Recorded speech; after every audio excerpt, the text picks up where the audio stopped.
Gata! Mamă!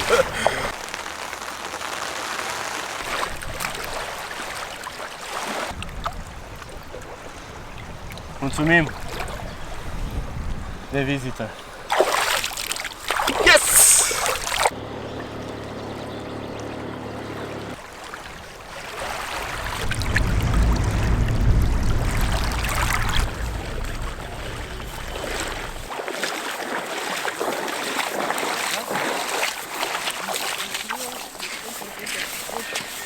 Salutare și bine ați venit pe Lipno, unul dintre cele mai mari lacuri din Cehia. 4 zile de pescuit plantat, e un lac imens cu tot ceea ce înseamnă provocare. Vânt, distanțe extreme, pești sălbatici. Haideți să vedem ce o să se întâmple în aceste 4 zile de pescuit intens. Rămâneți aproape!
Pescuitul pe Lipno este unul extrem de dificil. În primul rând, locurile unde poți să campezi sunt doar în spații special amenajate, în campinguri. Nu ai voie în alte părți să îți instalezi tabăra, porturi și așa mai departe. Într-un asemenea camping suntem și noi. I-am instalat tabăra miercuri, undeva în jurul orei 12. Am ajuns aici. Vremea a fost una foarte urâtă, ploioasă. Cu greu am reușit să ne instalăm tabăra. Undeva în jurul orei 6-7 am reușit abia să punem primele lansete la apă. Nu am reușit să intrăm cu barca pe lac. Am plantat doar cu bărcuța. Am avut 2 prezentări mici pe lansetele mele. Marius, pe lansetele lui, a prins un crab de aproximativ 10 kg, un crab foarte frumos al lacului Lipno. Încet, trecând timpul, campingul s-a aglomerat, mai exact zona unde am campat noi, unde ne-am instalat tabăra, s-a aglomerat foarte mult și astfel am fost nevoiți în ziua de joi să ne mutăm tabăra, pentru că unde am pescuit nu se mai putea pescui. Suntem în același camping, doar că într-o altă parte a lui. E bine, aici am găsit puțin spațiu mult mai liber. Am reînceput pescuitul ieri, undeva în jurul orei 5-6. Am avut câteva prezentări, însă peștii au fost tot mai mici. Am găsit aici un prag în 80 de metri, care coboară pe o adâncime de 4 metri a apei. Acel prag a produs până acum doar pești mici. În momentul de față am plantat bărcuța la o distanță foarte mare, de aproximativ 220 de metri, să văd ce rezultate o să apară.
Deși am plantat-o doar de aproximativ 15 minute, spun eu.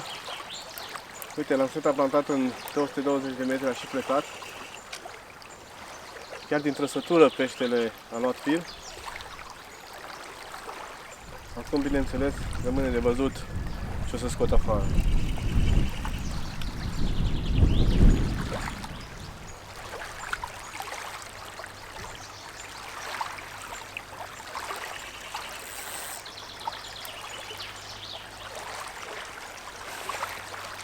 Sper să reușesc să-l scot afară. Distanța este una foarte mare.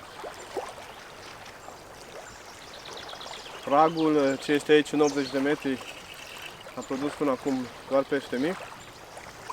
Undeva în 220 de metri, din ce am observat, am avea o apă de aproximativ 5 metri, deci nu este cu loc mai mare decât aici în pragul de 80 de metri.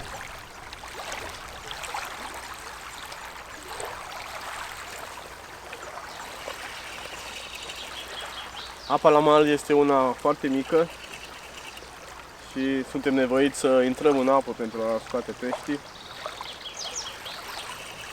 Cel puțin un 5-10 metri trebuie să intrăm pentru a putea reuși să scoatem peștii.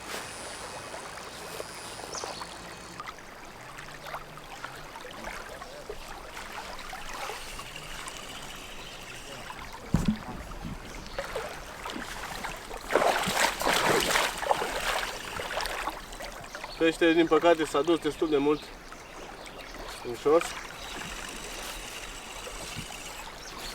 Sper să reușesc să-l aduc înapoi.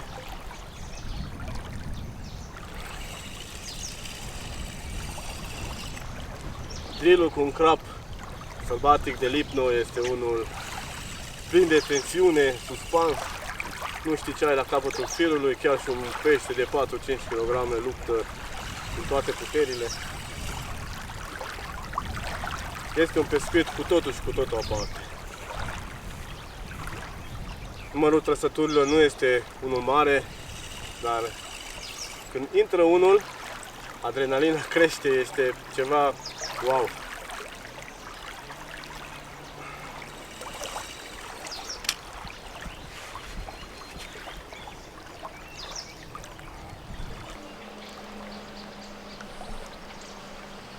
Parcă tragi un bolovan. Așa de greu vine.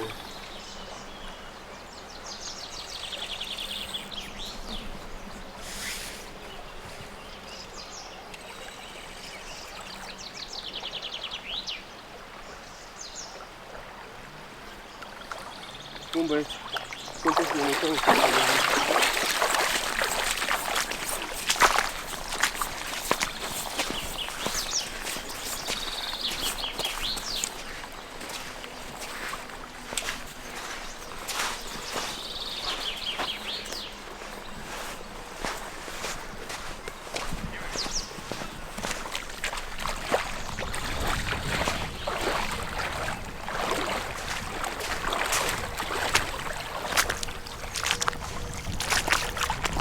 Ciocul.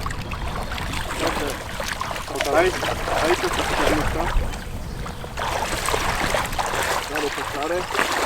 Nu vrei să intri la apă?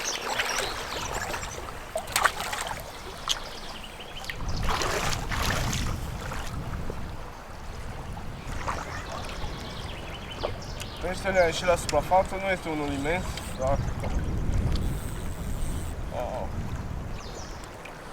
am și ceva pe fir.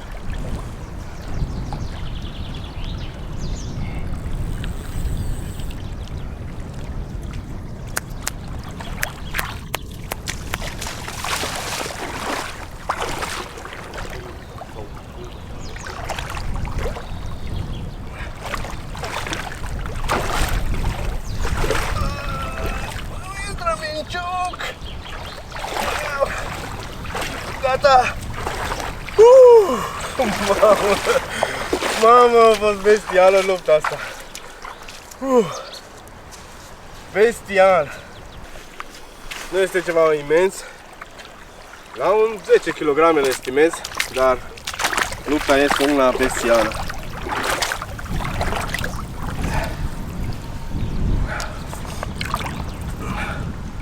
Ăsta este peștișorul. La cârlig am avut două critice de 20 de milimetri.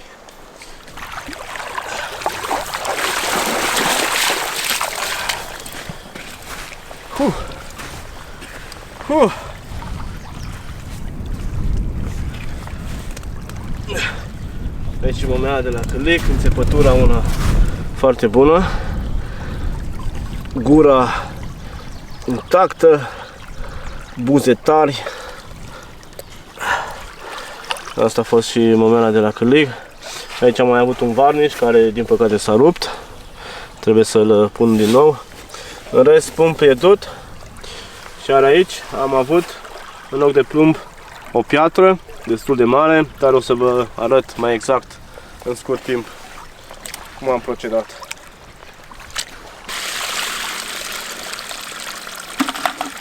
Hai să facem rapid și o cântărire.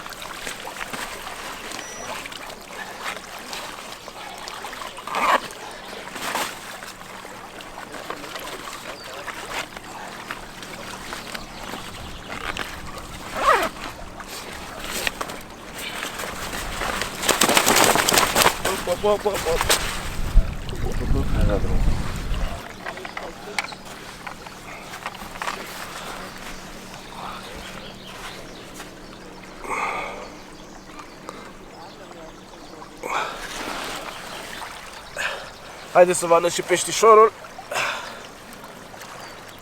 Un peștișor care elimină bile din el maximum. Pentru că în pragul de 80 de metri am dus destul de multe boilesuri. Mulțumim de vizită. Haideți să eliberăm.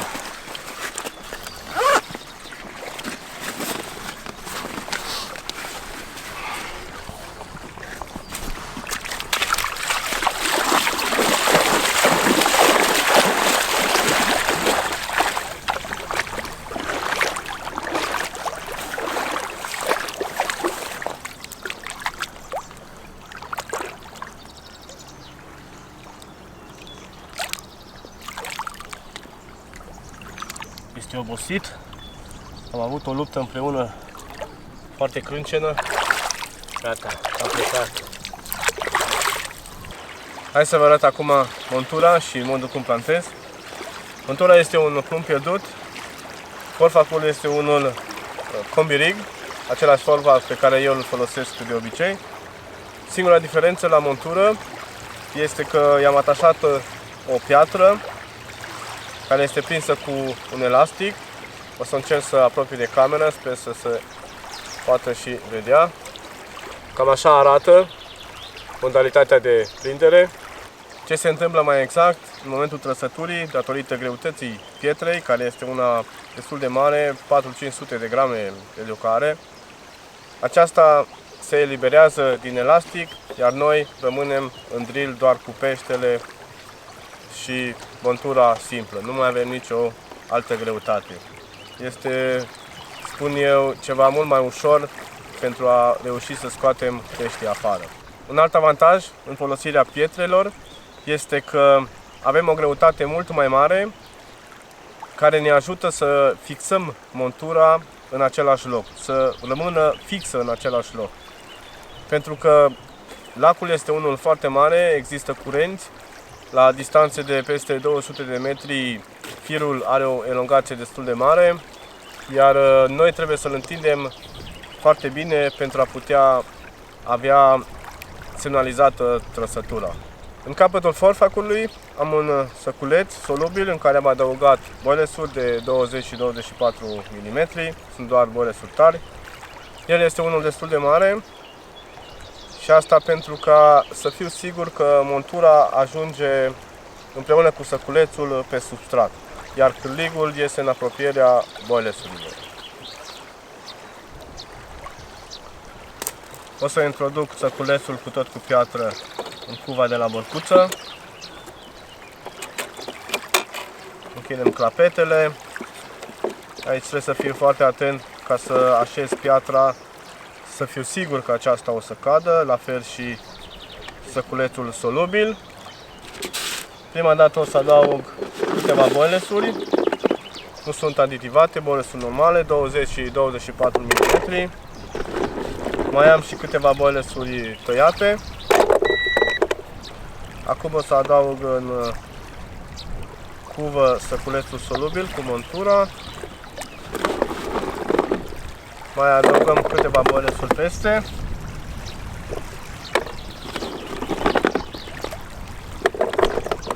Bun. Momentan este suficient. Urmează să o trimitem la apă.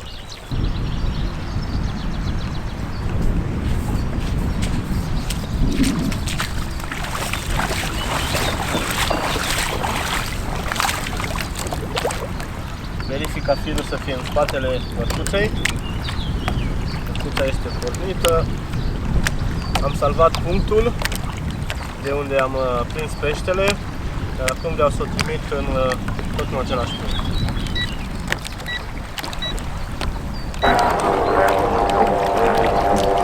Bărcuța a plecat. Distanța este destul de mare, după cum am zis, 230 de metri aproximativ. În momentul de față, vântul bate destul de puternic, sunt valuri destul de mari, dar bărcuța se descurcă foarte bine. Ceea ce trebuie să fac este să țin puțină tensiune pe fir, pentru ca acesta să nu plece prea mult despre linetă, pe tambur, pentru ca nu se forma o buclă foarte mare și am fi mult mai ușor atunci când întind toată linia.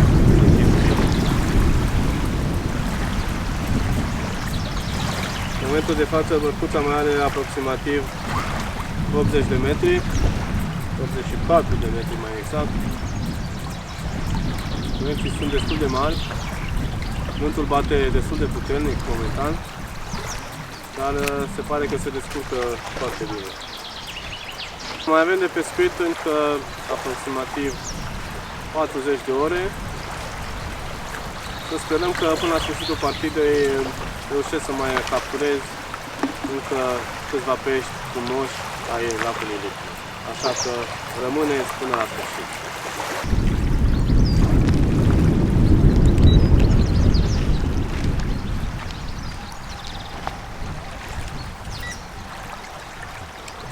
Bărcuța a descărcat. Acum o să întind încet firul pentru a avea o tensiune foarte bună în el. Astfel, trăsătura o să fie semnalizată mult mai bine.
La scurt timp după ce am plantat o nouă trăsătură, se pare că am găsit cuibul lor.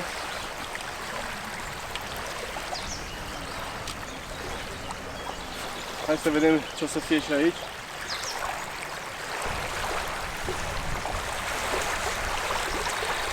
Pe lângă faptul că lupt cu peștele, mai lupt și cu curenții, în momentul de față vântul bate destul de puternic.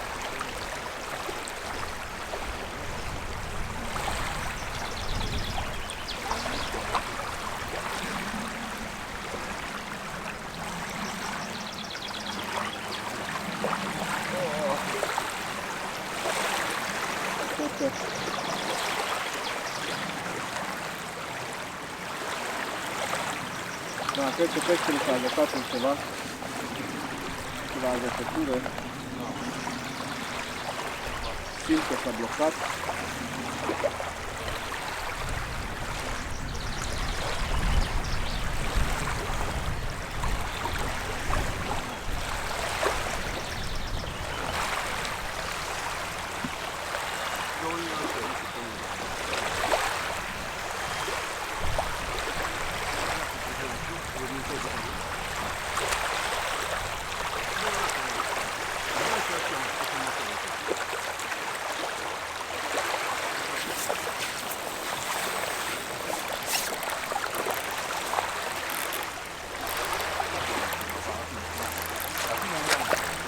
O să încerc acum să las firul liber, să văd dacă o să reușească peștele să iasă din agățătură. Pare că pleacă cu fir. Bun, hai să încercăm acum.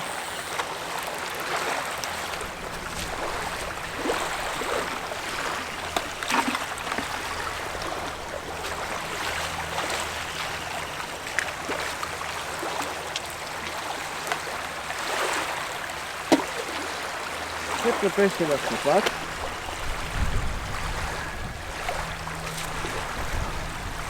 Da, simt că vine încet.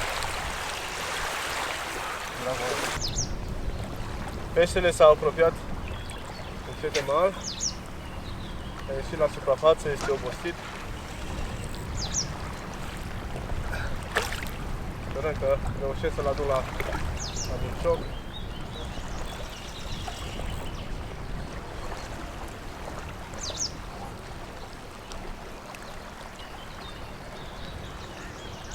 Încă luptă destul de bine.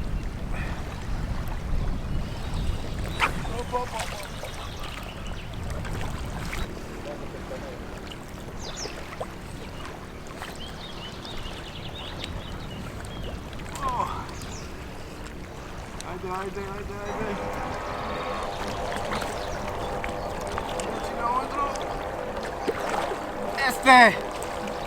Este Lipno!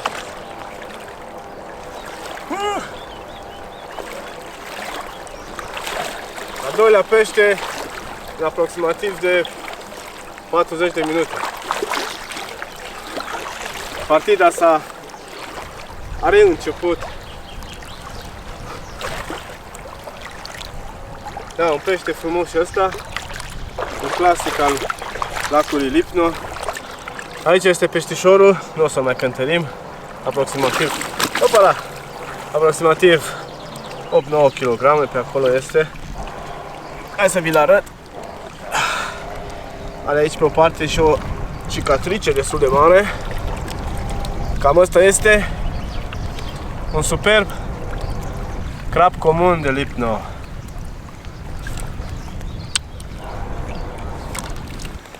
Hai să-i dăm drumul, să-i redăm libertate.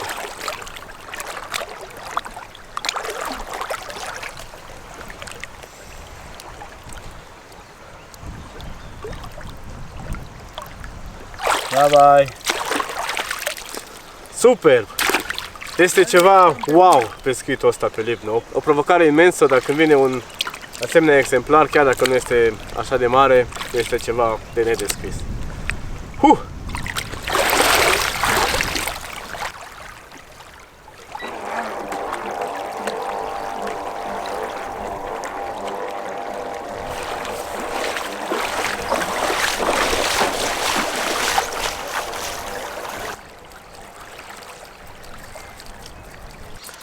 Aici încerc să vă arăt în timp ce plantez ecranul de la telecomandă, unde ne indică distanța cât mai are de parcurs bărcuța până la punctul unde plantez, la punctul pe care l-am salvat din GPS. În momentul de față mai are de mers 90 de metri, 89.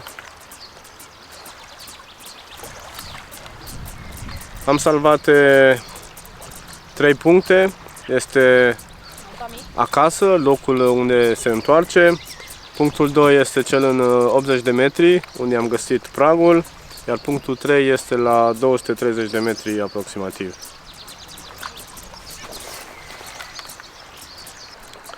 Aseară am dus în 80 de metri o cantitate destul de mare de boilesuri, sperând ca până la sfârșitul partidei peștii să răspundă.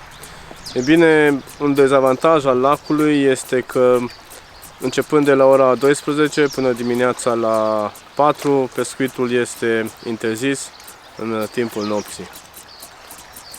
Pe timp de noapte, practic, nu poți să pescuiești. Am reluat pescuitul azi dimineață, undeva mai târziu, pentru că după ziua de ieri am fost foarte obosiți. În jur de 7:30, 8 am replantat. În 80 de metri am pescuit lansat, nu am mai plantat, însă n-am avut niciun răspuns. Iar cu o lansetă am hotărât să o duc mult mai departe, distanța asta de 230 de metri, unde se pare că peștele este cantonat. Drept și dovadă, am avut 2 trăsături până acum. Da, bărcuța mai are încă 17 metri, 15 metri, până ajunge la locul unde am plantat. Acum, înainte să ajungă la punctul unde plantez, țin tensiunea de fir puțin și mai mare, pentru ca să fie firul mult mai întins. A ajuns, am dat pick-up-ul, acum bărcuța a descărcat. Am mai apăsat încă o dată pentru a fi sigur de treaba asta. Acum îi dau să se întoarcă înapoi acasă. O să reglez tensiunea în fir.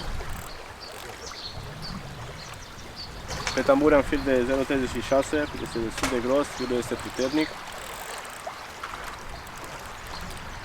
La distanțe mult mai mari este foarte bine să pescăști chiar cu textil, pentru că astfel nu ai elongație foarte mare, nu ai elongație de roc, practic, iar trăsătura e semnalizată mult mai bine.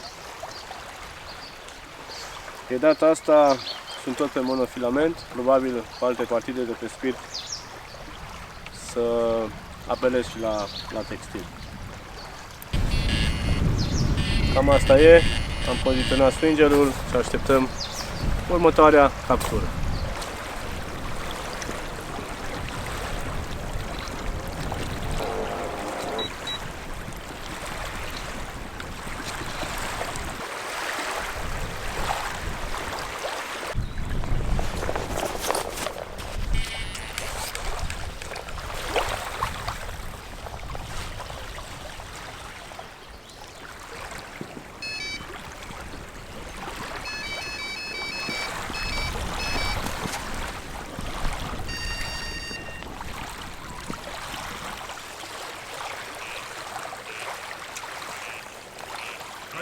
Hai, Ștefane!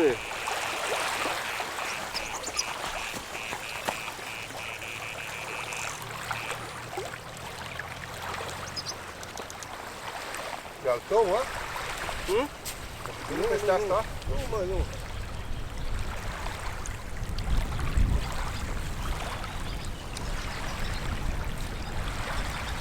Veni lotul peste noi aici?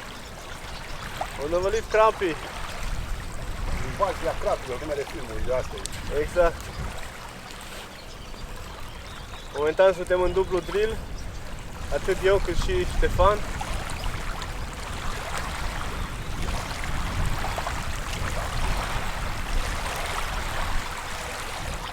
Am ceva nealtă. Am spărut și altă. Uite, am eu sus.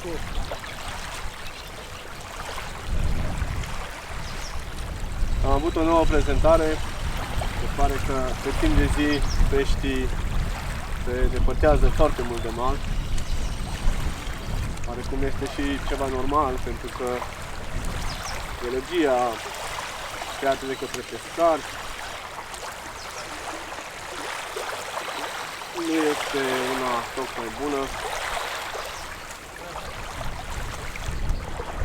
Iar pe timp de noapte se apropie de mal, căutând mâncare. Sper că pe acesta o să-l reușesc să-l scot afară pentru a putea vedea ce întâmplat este.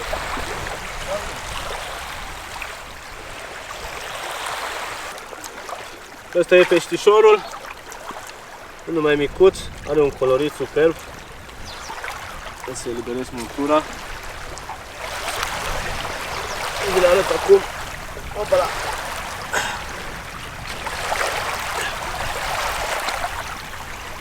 Aripioare, coadă, roșii, portocalii. Opa! Foarte frumos, da. Coadă roșie are. Da, ce coadă roșie are. Trebuie să reușesc să vi-l arăt încă o dată.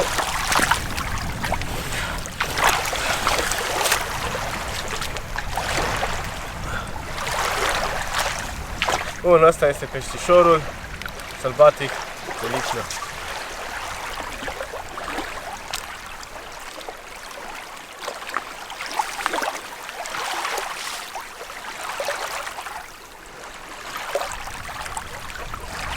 Haide, foarte obosit. Du-te, Dică. Du-te, Dică, du-te.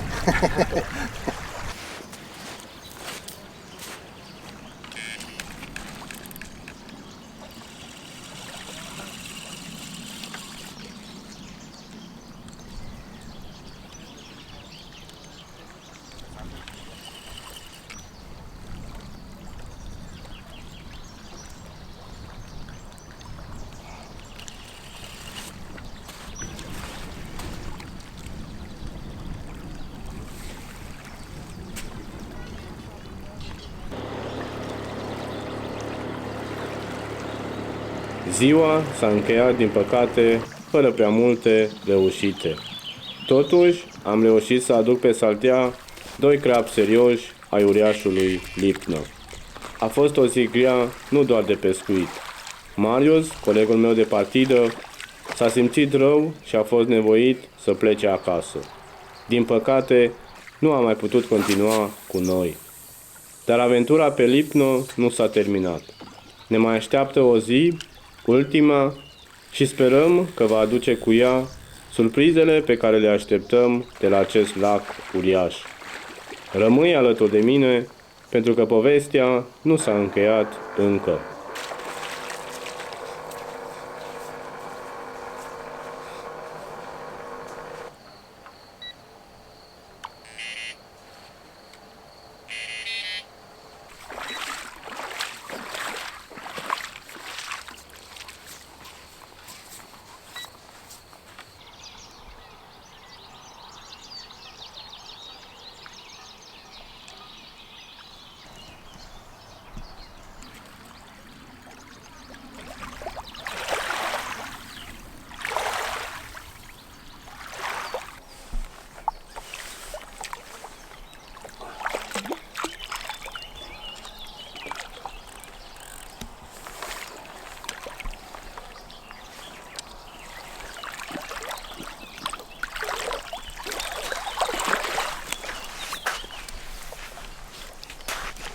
Suntem în penultima dimineață a partidei noastre, tocmai ce am repoziționat lansetele. Am plantat lanseta la 230 de metri, iar cealaltă am aruncat-o din mână la 80 de metri, în pragul unde apare 4 metri. Lansetă care deja a și produs un mic peștișor. Din păcate, peștele nu este unul mare. Până în prezent, peștii mari nu și-au făcut apariția în distanța de 80 de metri. Să sperăm că o să apară, de ce nu, în decursul zilei de astăzi. Ăsta este peștișorul, deși este unul micuț, este un peștișor foarte luptător.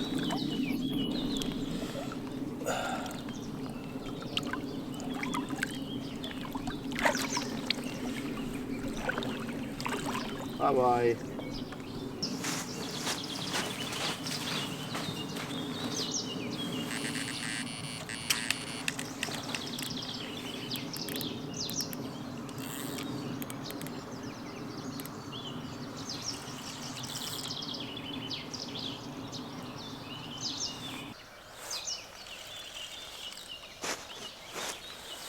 La scurt timp după ce am reușit să plantez, deja am avut o nouă trăsătură la distanța de 230 de metri.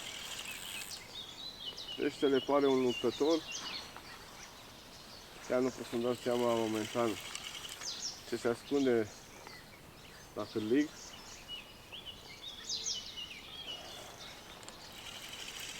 O să fie o dificultate scosul adus-o la mincioc, pentru că nu am apucat să-mi iau echipamentul pe mine, am doar cizme în picioare. Apa este destul de mică la mal.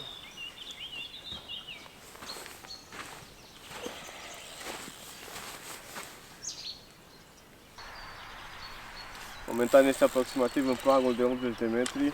trebuie să treacă peste, pentru că este un prag destul de mare. Uneori chiar am și agățat monturile în acel prag.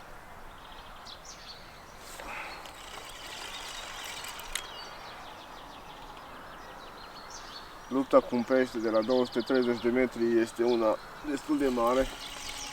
Deci chiar trebuie să tragi bine de el.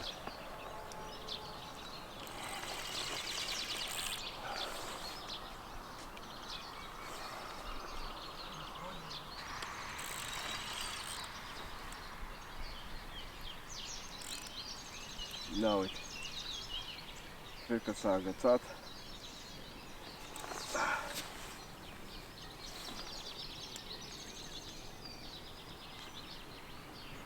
Da, este agățat undeva acolo în prag. Da drumul la fir.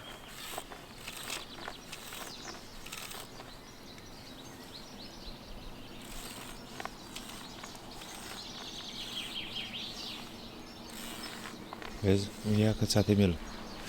Unde e baliza aia, că acum au ieșit din apă. Acolo e agățat. Baliză? Da. Vezi că acum au intrat iar în apă. Lasă numai un pic moale și să vezi numai cum iasă din apă baliza. Ia uite, o vezi?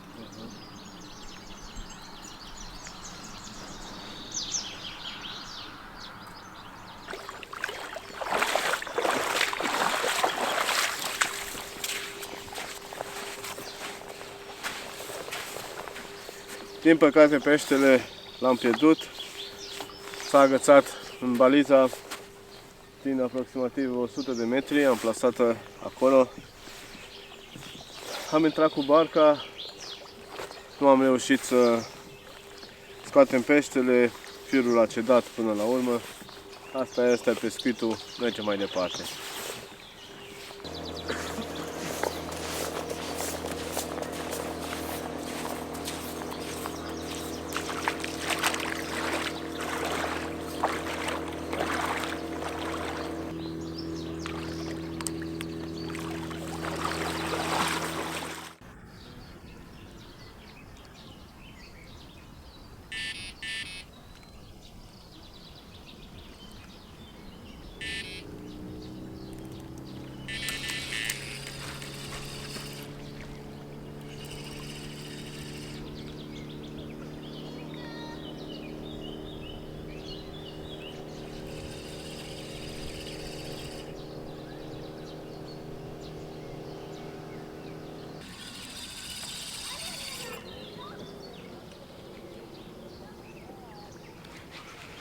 După o pauză de aproximativ 2-3 ore a urmat o nouă trăsătură. Nu a fost prea convingătoare. Inițial a ridicat stringerul sus, după care a stat pe drop. Dar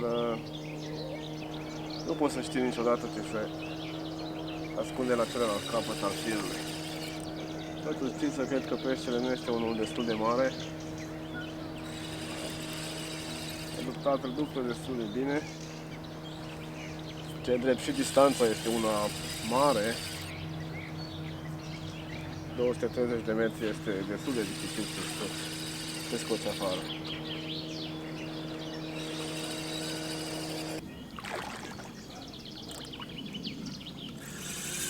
Peștele a reușit să iasă la suprafață. Nu este unul foarte mare, dar și ăsta este un luptător. Oh.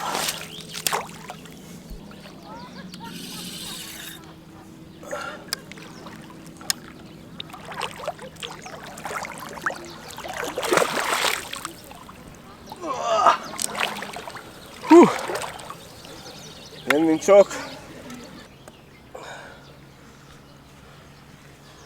Aceeași momeală de la cârlig, o bilă de 20 de mm tare și o critică de 20 de mm. Își face treaba destul de bine.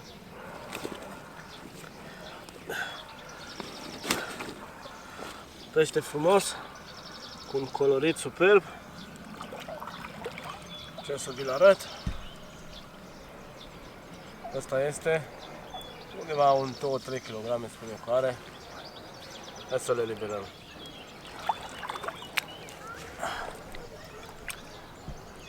Este foarte obosit.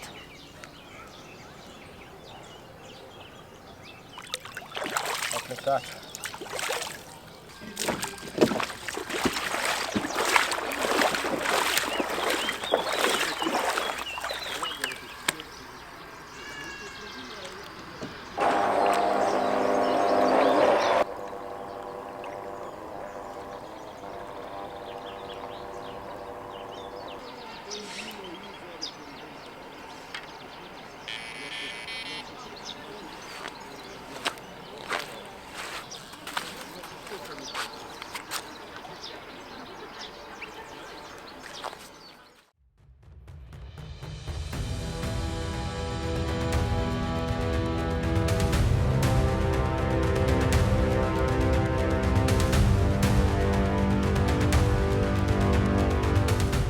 După o primă jumătate de zi liniștită, în care soarele a încălzit bine aerul și luciul apei, lacul Lipno a părut să intre într-o acalmie totală.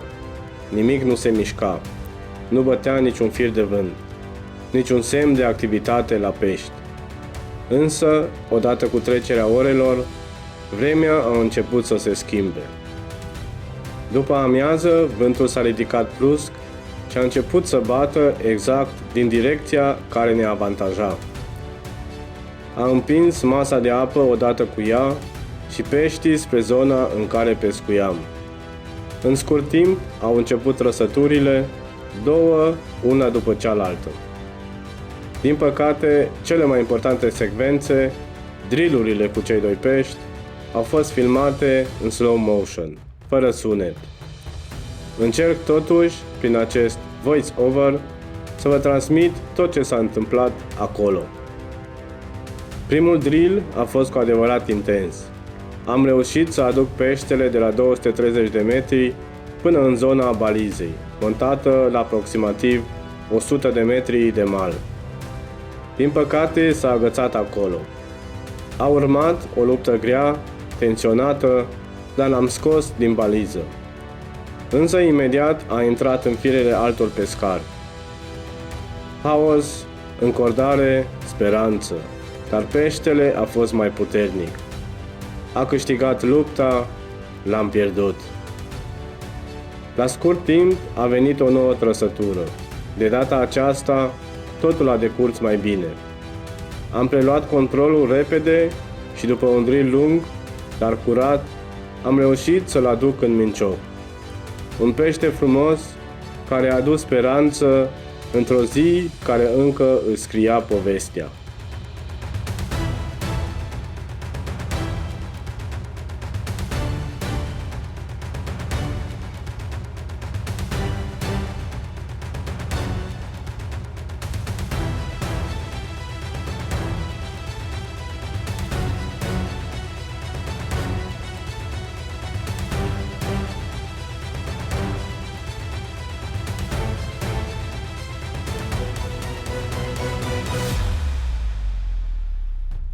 La Lipno niciodată nu știi ce urmează și tocmai asta face pescuitul aici atât de special.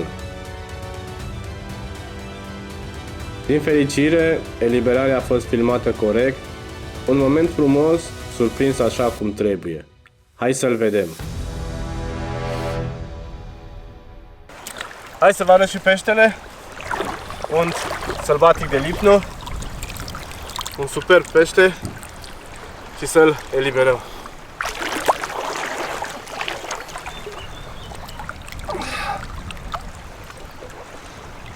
Mulțumim de vizită. Yes! Lipno!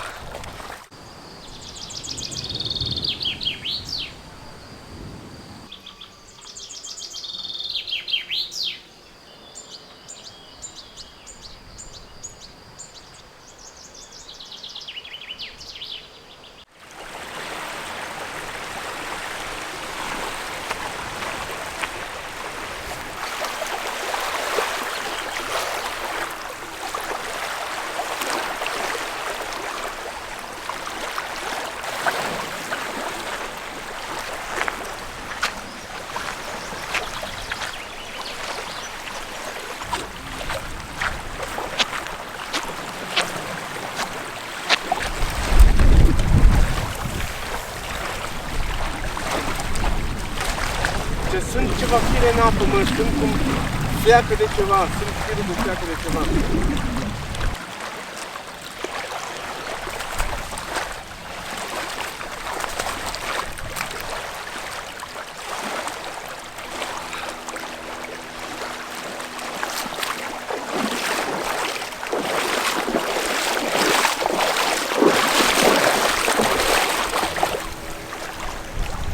În momentul de față sunt în drill cu 9 pește, oarecum mă și grăbesc să scot afară dacă o să reușesc. Se apropie și o vreme destul de mare. Da, să sperăm că o să reușesc să îi scot afară.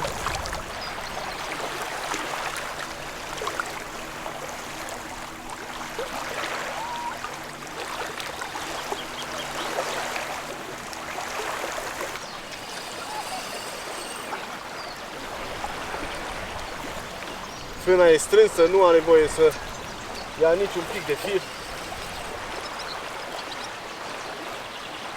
Obstacole în apă, pietri, agățătură, balize, fire ale pescarilor. Este o luptă infernală.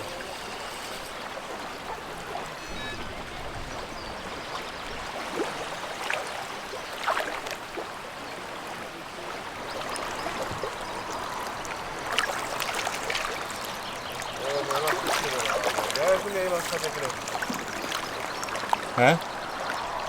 Ai arcățat ceva fir? Da, mai am și un fir aici, tot să vedem. Hai că peștele nu pare așa de mare.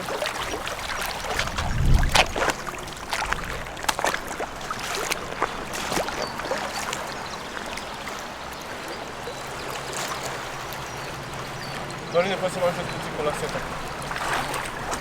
Hai că le liberăm direct aici. Stai să vin mai O iau aproape. eu dacă nu, stați pe loc. Stați pe loc. Vă rog, stați pe loc. Gata, asta s-a eliberat. S-a pensionat. Bun, hai să vedem peștele.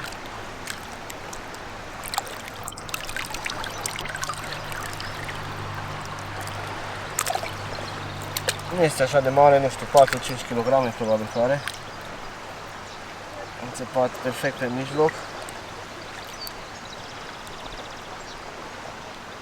Op. Așa, reușesc să scut chimigul. Gata. Ăsta e foarte obosit momentan. Adio, mustaciosule!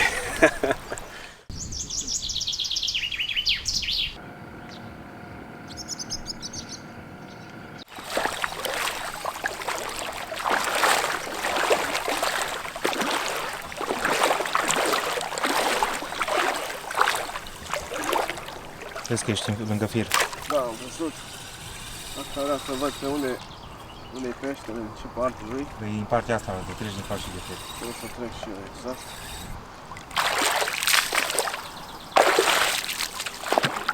Op! Scăpat.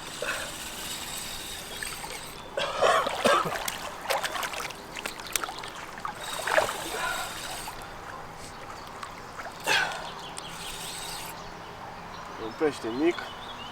De data asta nu este unul mare.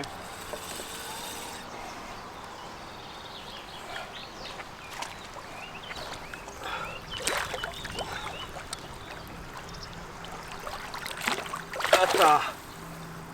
Gata!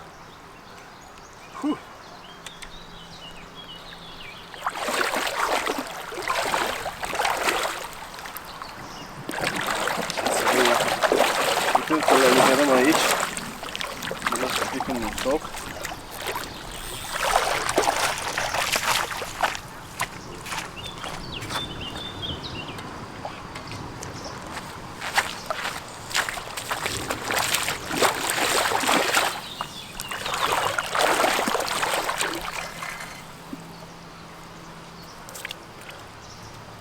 Hai să te vedem, balosanule.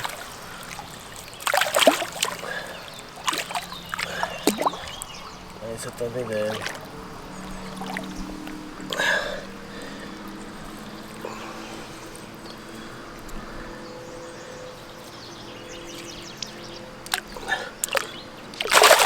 Hop. Hai că acum pleci. Acum pleci. Bye. Se spune că momeală mare, pește mare. Ei bine, nu tot timpul se întâmplă asta. Momeală mare, pește mic. 2 bile de 20. Și un câlic numărul 4. Dar partida continuă. Ceea ce vreau să vă arăt aici este, cred că, cea mai robustă montură de până acum cu care am pescuit eu. Este o bilă pătrată, dimensiune, eu zic 30-35, distanță destul de mare, sunt undeva la 3-4 cm între cârlig și boiles. Vreau să o trimit la apă, oarecum izolat față de patul de nadă, puțin mai în față sau mai în lateral. Iar în cuvă vreau să adaug doar câteva boilesuri de 24 de mm pentru a nu fi atracție atât de mare ca să atragă peștele mic. Sper astfel să reușesc să scot afară, pentru că și drill-ul cu un pește mare este foarte, foarte greu. Un pește mai mare al lacului Lipno. Adăugăm pentru început montura în cuva de la bărcuță, încheiem clapetele.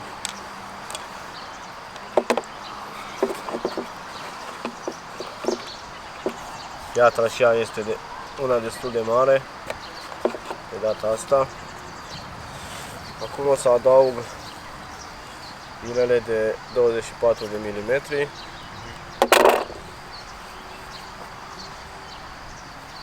Cam atât sunt suficiente. Așez montura și bărcuța poate să plece la apă. Să văd dacă o să reușesc să capturez un pește mai mare.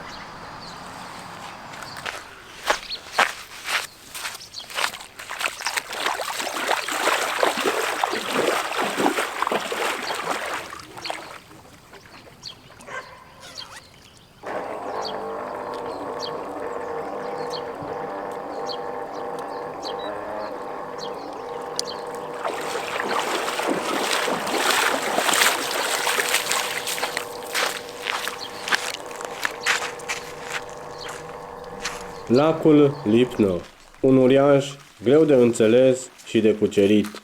Un loc în care natura dictează totul. Vântul, valul, liniștea, trăsăturile. E un lac imens, sălbatic și imprevizibil, unde fiecare drill câștigat pare o victorie adevărată. Dar și unde uneori tot ce poți face este să accepti că nu ai ultimul cuvânt. Partida asta a fost plină de provocări.